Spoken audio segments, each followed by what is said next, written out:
धुंध से ढके पहाड़ों के बीच बसे रेवेंसवुड के भूले बिसरे शहर में एक पुराना कब्रिस्तान था जहां कहा जाता था कि दिवंगत लोगों की आत्माएं भटकती थीं। पुराने मकबरे और कटे फटे पेड़ों के बीच एक कब्र उभरी हुई थी, मुरझाए गुलाबों और बहती मूर्तियों से सजी एक अकेली कब्र। ये धनी सिंक्लेयर परिवार से संबंधित था, जिसकी दुखद कहानी शहरवासियों के बीच कानाफूसी थी। किंवदंती है कि एक तूफानी रात में युवा अमेलिया सिंक्लेयर बिना किसी निशान के गायब हो गई। उसके लापता होने से उसका परिवार तबाह हो गया और शहर में उथल-पुथल मच गई। कुछ लोगों ने दावा किया कि वह अपने निषिद्ध प्रेमी के साथ भाग गई थी, जबकि अन्य का मानना था कि वह बेईमानी का शिकार हो गई थी। लेकिन सच तो उसके साथ समाधि की अंधेरी गहराइयों में ही दफन होकर रह गया।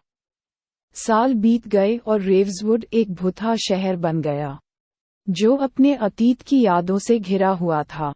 लेकिन एक दुर्भाग्यपूर्ण रात, रोमांच चाहने वालों के एक समूह ने सिंक्लेयर रहस्य के आकर्षण से आकर्षित होकर परित्यक्त कब्रिस्तान का पता लगाने का फैसला किया।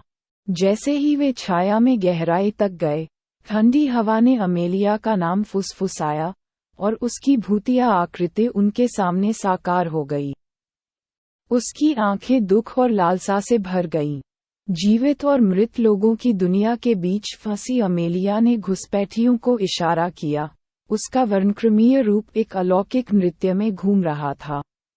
भयभीत होकर समूह ने भागने की कोशिश की, लेकिन कब्रिस्तान बदलता और बदलता दिख रहा था, जिससे उन्हें मजबूरन वापस मकबरे की ओर जाना पड़ा।